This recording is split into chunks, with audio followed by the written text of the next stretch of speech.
Hey everyone! This is a quick reminder to subscribe and hit that like button. It lets me know that you are enjoying my content.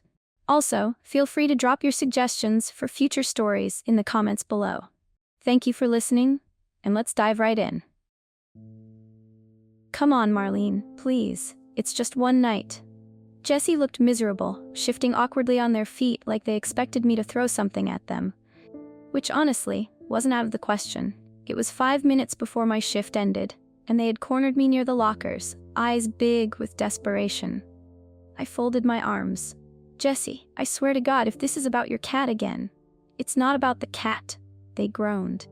I have to go to my uncle's funeral, and there's nobody else to cover my shift. Please, Mar, I'll owe you one. A funeral. Ugh. That was the one excuse I couldn't tear apart without looking like a complete asshole.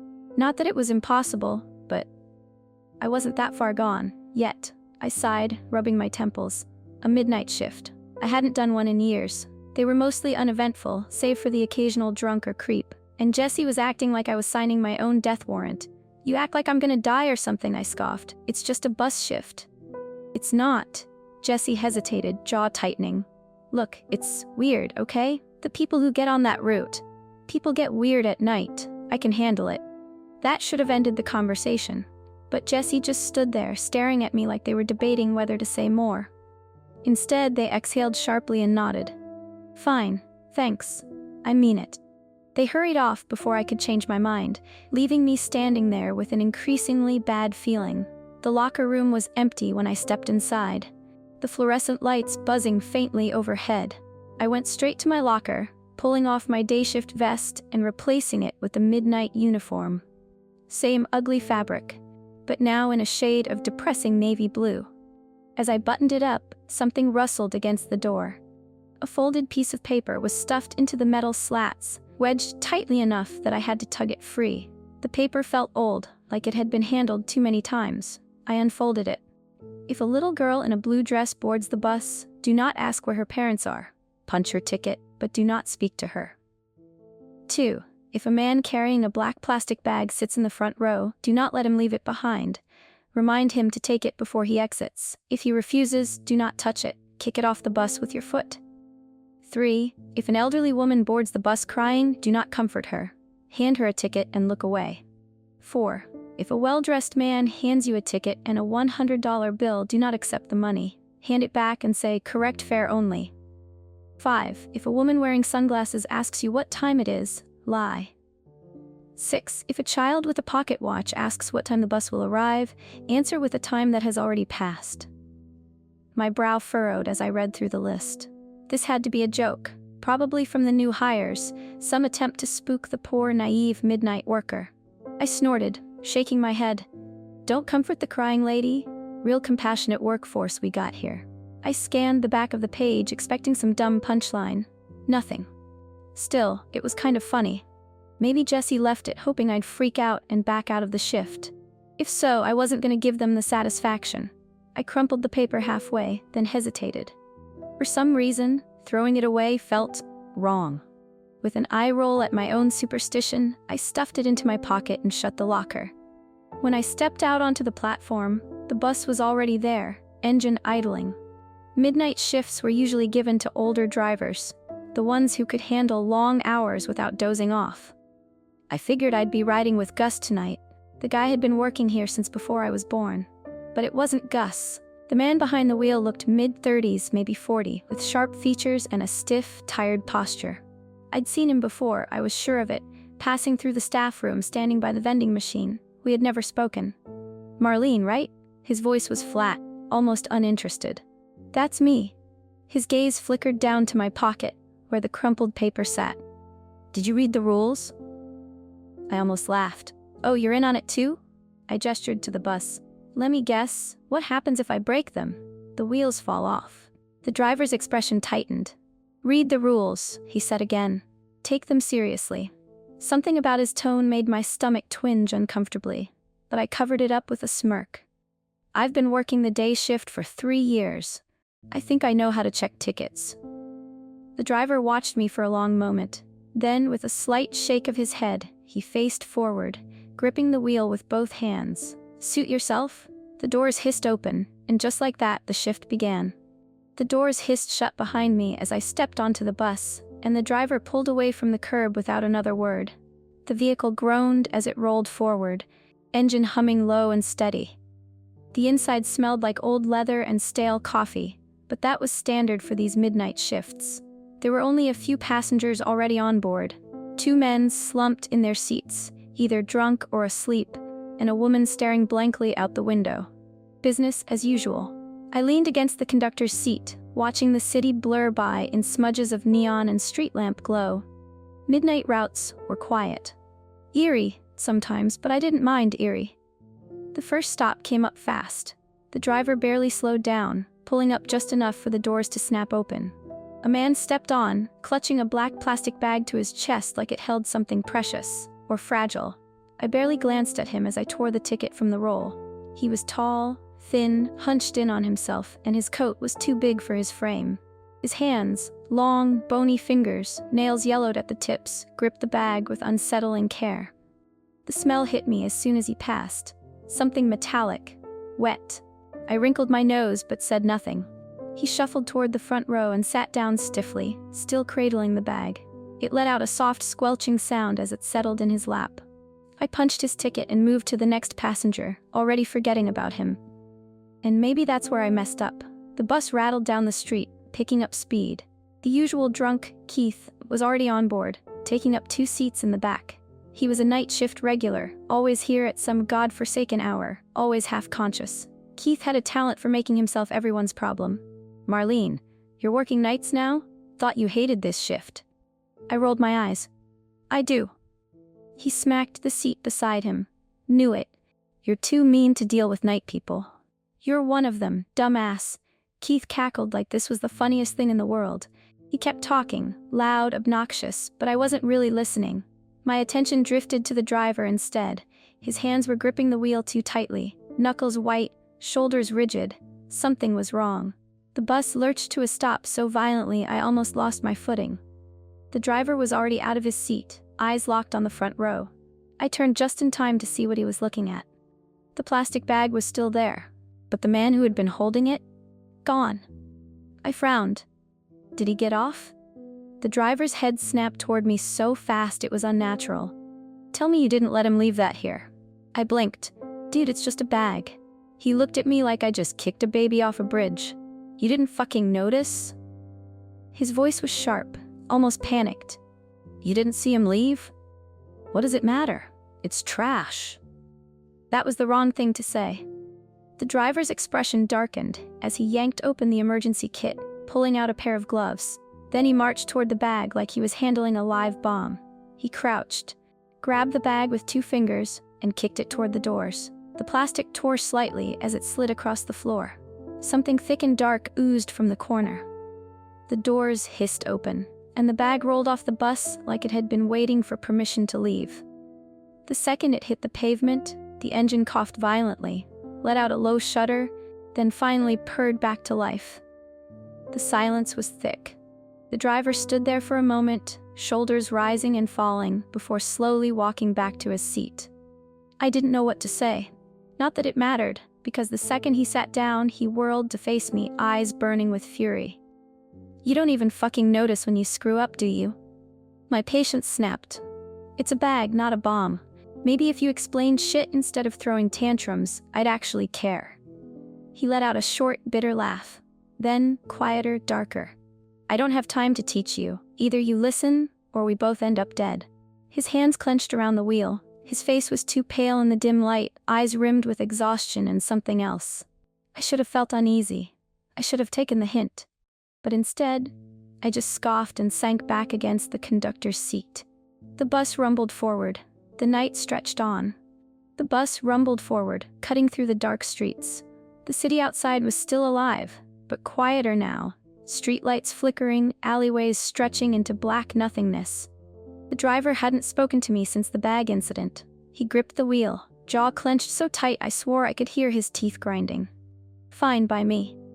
I wasn't in the mood for another one of his dramatics. I let my head fall back against the seat, sighing. Midnight shifts were starting to feel like more trouble than they were worth. The next stop crept up. The bus slowed, doors hissing open, and a little girl stepped on. She was small, maybe 6 or 7, wearing a pale blue dress that looked too neat for a kid out this late. Her hair was braided into perfect loops, her face round and expressionless. She didn't fidget, didn't look tired, didn't even seem real. She just stood at the doors, staring at me. I glanced at the driver. He was stiff, gripping the wheel a little tighter, but he didn't say anything. I turned back to the girl. Something about her was wrong. Maybe the way her shadow stretched too far into the bus, or how her chest didn't rise and fall like she was breathing. I didn't believe in ghosts, though. What I did believe in was testing dumb, paranoid rules to prove a point. I smirked. "Hey kid, where's your mom?" For a second, nothing happened. Then the little girl's lips split into a grin, too wide, stretching past the corners of her mouth. She tilted her head, eyes dark and empty like the spaces under beds. "Oh, you see me now?" The lights flickered, and something pressed against my shoulder. Not a hand, not quite. Something wet, cold, pressing down as if leaning in. I whipped around, but there was nothing there. The driver slammed the brakes so hard I was thrown forward. The drunk in the back shouted. Someone else yelled in protest, but I wasn't paying attention to them. Because when I turned back to the doors, the little girl was gone. The doors were still closed. She had never stepped off. My skin prickled. My pulse kicked up into my throat. "Are you trying to fucking die?" The driver's voice roared through the bus, cutting through the hum of the engine and the complaints of the passengers. I turned to him, stunned at the pure, raw rage in his face. His hands were trembling on the wheel, his whole body rigid. First the bag, now this. His voice shook with fury, with something like panic. "If we make it through this shift, I'm gonna kill you myself." My breath hitched. I opened my mouth, probably to tell him to get a grip, but something icy slid against my fingertips. I jerked my hand out of my pocket. Something small, white and wet tumbled onto my palm. A tooth. Tiny, cold, human. I stared at it. My mind wanted to reject it, refuse the obvious. But there it was, a child's tooth, and I had no idea how it got there. I shoved it back into my pocket, rubbing my hands against my jeans like that would somehow erase the feeling. The driver didn't say anything else. He just shook his head, muttering under his breath as he pressed the gas. The bus rumbled back into motion. The city stretched out before us, endless and dark. I kept my hand buried in my pocket, fingers curled around the tiny, ice-cold tooth. I wasn't sure why I was still holding on to it, why I hadn't flung it to the floor the second I saw it. But something about it made my skin crawl, like it would still be there, even if I got rid of it. I squeezed my eyes shut and leaned back against my seat, inhaling slow through my nose. "Get a grip, Marlene." The bus rattled forward, the city outside a blur of flickering neon and empty sidewalks. The air inside felt heavier now, more suffocating. Maybe it was just the tension, or maybe it was something else. I glanced at the driver. He still looked pissed, but he hadn't said anything since the girl disappeared. We pulled up to the next stop. The doors slid open with a sigh. A woman stepped on. She moved smoothly, almost too smoothly, her steps slow and deliberate. She was tall, wrapped in an elegant dark coat, her face hidden behind oversized sunglasses. And the second I saw her, my stomach dropped. I knew her. Not personally, but from the rules. If a woman wearing sunglasses asks you what time it is, lie. I sat up straighter. She handed me her ticket with long, delicate fingers, nails manicured and painted a deep red. Her lips were the same color, full and perfectly still. I punched the ticket without a word, my pulse hammering. She moved to the front row, sitting gracefully with her hands folded in her lap, and then she turned her head slightly in my direction. "Excuse me." Her voice was silk, smooth and calm. My throat tightened. "Could you tell me the time?" I felt the driver's eyes on me. My whole body tensed. The truth sat on my tongue. It was just past 1:15 a.m., but something in the back of my head, something instinctual, screamed at me not to say it. I swallowed hard. My mouth suddenly felt too dry. "It's 1:45. A pause. I swore I could hear my own heartbeat. Then, slowly, the woman nodded. "Good." She turned back to the window. "Then I still have time." I exhaled, only realizing then that I'd been holding my breath. The driver let out a sharp, exhausted laugh. "Finally," he muttered, shaking his head. "You're not an idiot." I shot him a glare. "You're welcome, jackass." He didn't respond. but for the first time that night, his grip on the wheel relaxed slightly. The bus continued smoothly, rolling through the empty streets. For a moment, things almost felt normal, but I wasn't stupid enough to believe they actually were. The city outside blurred past, neon reflections rippling against the bus windows like phantoms dragging their fingers across the glass. The woman in sunglasses sat quietly in the front row, hands still folded neatly in her lap. She hadn't moved since I gave her the wrong time, and I wasn't about to check if she was even still breathing. The driver, for once, seemed less tense. His hands weren't strangling the wheel anymore. For the first time tonight, I thought, maybe this shift will be fine. Maybe I can make it through this. Then we pulled up to the next stop. The bus doors opened, and she stepped inside. An old woman, hunched and fragile, wrapped in a heavy shawl. Her head was bowed, her white hair a wispy halo around her sunken face. Her thin shoulders trembled, and a soft, wet sobbing filled the air. It wasn't dramatic. It wasn't loud. But it was constant. Something about it made my stomach tighten. She shuffled forward, never lifting her face. I stiffened, my mind immediately flashing back to the list in my pocket. If an elderly woman boards the bus crying, do not comfort her. Hand her a ticket and look away. Fine. Easy. I could do that. I grabbed a ticket, ripped it from the roll, and held it out to her without saying a word. She reached for it, and our fingers touched. Cold. Colder than skin should ever be. A chill shot through me, sinking into my bones like something had crept inside. Her sobs hitched, and then in the softest, sweetest voice, "You're crying too, dear." My breath caught. She lifted her head, and I felt my stomach drop. Her face was thin, papery, stretched too tight over her sharp cheekbones. Her lips trembled with her smile, the corners pulled too high, too wide. And her eyes were too wet, too deep, filled with something I didn't understand. You just don't know it yet. I wasn't on the bus anymore. I was somewhere else. A dark street. Wet pavement, slick under my feet. A single flickering street lamp humming like a dying thing. And I was walking, fast, too fast. My breath came out in short, panicked gasps. My fingers were clenched tight into fists. Something was behind me. I could hear it. Footsteps. A second set, not mine, getting closer. I turned my head, heart hammering, but before I could see, the memory was yanked away. The bus lurched violently. My head snapped forward as the driver slammed the brakes. The old woman was gone. Not in a she got off the bus way. Gone. Like she had never been there at all. The passengers groaned. Someone swore in the back, but all I could hear was my own ragged breathing. "That's IT." The driver's voice cut through my haze like a blade. He whipped around, eyes blazing.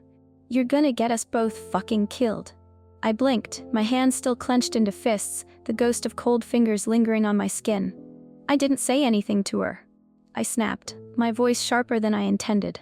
The driver let out a humorless, furious laugh. "You didn't have to." His voice dropped lower, deadly. "You touched her." His jaw tightened, veins pressing against his neck. "You think this is some shit you can half-ass?" Something inside me snapped. "Oh, I'm sorry, was I supposed to throw the ticket at her face? Maybe next time just hand me a fucking taser?" The driver was breathing hard, hands gripping the wheel like he wanted to snap it in half. The air between us felt toxic. Neither of us moved. Neither of us blinked. Then, finally, he exhaled, shook his head, muttered something under his breath that sounded suspiciously like, "We're so fucked." And then he faced forward again. The bus rolled on. The city stretched out before us, and I could still hear those footsteps in the back of my mind. The silence between me and the driver felt like it had weight. It sat thick and heavy in the space between us, pressing down on my chest like an extra passenger. The bus rattled forward, the engine humming beneath my feet. I kept one hand jammed into my pocket, my fingers curling around the crumpled list of rules. I could still feel the lingering cold from the old woman's touch, could still hear that awful whisper in the back of my mind. "You're crying too, dear. You just don't know it yet." I shook my head, trying to shove the memory away. The driver hadn't spoken since his last outburst, and I wasn't exactly in a hurry to restart that argument. Instead, I focused on the road ahead, the flickering streetlights, the empty sidewalks. The city felt abandoned. I told myself that was normal. The bus slowed at the next stop. The doors hissed open. A boy stepped inside. He looked around, 10 or 11, dressed in an old-fashioned jacket with brass buttons. His hair was neatly combed and his shoes barely made a sound against the floor as he walked forward. I noticed one thing immediately. He was clutching a pocket watch. I stiffened. He wasn't looking at me, not yet. He turned the watch over in his hands, staring at it like he was waiting for something. And then finally, he lifted his gaze. "Excuse me, miss." His voice was polite, smooth. Too polite. "What time will the bus arrive?" My mouth went dry. The rules. If a child with a pocket watch asks what time the bus will arrive, answer with the time that has already passed. I swallowed hard, keeping my face neutral. "We got in at 12:30, I said. I had no idea what time it actually was, but I saw the boy's reaction immediately. He nodded once. No smile, no change in expression, just a simple, satisfied nod. Then he turned on his heel and walked to the middle row, taking a seat by the window. He didn't say another word, didn't move again. Just sat there watching the city blur by, hands folded neatly over his watch. I exhaled slowly. The driver let out a low breath too, like he had been holding it. "Maybe you're finally getting it," he muttered. I glanced at him, surprised to hear actual relief in his voice. He didn't look at me, didn't smile, but his grip on the wheel wasn't as tight anymore. The tension in the air eased. For the first time all night I smirked. "You're welcome, jackass." The bus rumbled forward. The night rolled on. The bus hummed beneath me, a low, steady rhythm that almost felt normal. The driver hadn't yelled at me in at least 10 minutes, which had to be some kind of record. And despite everything, the plastic bag man, the blue dress girl, the old woman's cold hands, I was starting to feel like maybe, just maybe, I had this under control. I had followed the rule for the pocket watch boy. The driver even looked less like he wanted to strangle me. Maybe I wasn't as terrible at this as he made me out to be. Maybe I could bend the rules a little. The bus hissed to a stop. The doors slid open, and he stepped inside. A tall man in a charcoal suit, pressed and perfect, his shoes shining even in the dim bus lights. His face was sharp, clean-shaven, and his hair was slicked back neatly. He looked expensive. He looked out of place. But what really caught my attention was the cash in his hand. He stepped forward, holding out a single ticket, and tucked neatly beneath it was a $100 bill. Crisp, fresh, like it had been pulled straight from the bank. My stomach twisted slightly. I knew this rule. If a well-dressed man hands you a ticket and a $100 bill, do not accept the money. Hand it back and say, "Correct fare only." But I hesitated, staring at the money between his fingers. Everything tonight had been hell. The driver had done nothing but scream at me. My nerves were shot. If I was going to risk my life dealing with this bullshit, I might as well get paid for it. I took it. The bill slid against my fingers like silk, soft and real. The businessman smiled, a slow, knowing smile. Then he walked to his seat without another word. I tucked the bill into my pocket, trying to ignore the way my chest felt heavier. The second my fingers left the money, I felt something else inside my pocket. Another bill. I frowned, digging my hand inside. Another $100, then another. I pulled one out, turning it over. My breath hitched. The bill had no serial number, no signatures, no official markings, just a blank strip of greenish paper. The weight in my pocket increased. More bills. Stacking, folding, multiplying. I yanked my hand out of my pocket like it had burned me. "You did not just..." The driver's voice came low and horrified. I turned to look at him, confused. Then I saw what he was staring at. The rearview mirror, or rather, his reflection in it. It wasn't his face anymore. The shape was there, the vague outline of his head, his shoulders, but the details were wrong. His face looked stretched, the features blurry, shifting like something was inside his skin, pressing against it, warping it from the inside out. His eyes were just black pits. Empty. Endless. His hands twitched on the wheel. His voice came out in a whisper, almost numb. "It's too late now." The bus kept rolling forward. And something deep in my gut told me I had just made the worst mistake of my life. The bus rattled down the empty road, swallowing the city in its wake. I kept my hands clenched into fists, my heart hammering. I could still feel the weight of the blank money in my pocket. I hadn't dared to touch it again. The driver hadn't spoken since he muttered those final words. "It's too late now." And I was starting to believe him. We were nearing the final stop. I could feel it, not because of the schedule, not because of the route, but because the air felt wrong. Everything felt thin, stretched. The bus lights flickered, the streetlights outside growing more distant, fading into something that wasn't quite darkness, something deeper, emptier. The driver's hands twitched on the wheel. His fingers were too long now. His skin had gone pale, almost translucent, like wax stretched over bone. The veins beneath his skin pulsed slowly, too thick, too black. His chest rose and fell unevenly, his breaths coming out in wet, trembling gasps. "Look at your ticket." His voice was barely a whisper. My fingers went numb as I reached into my pocket. I didn't want to pull it out, but I did.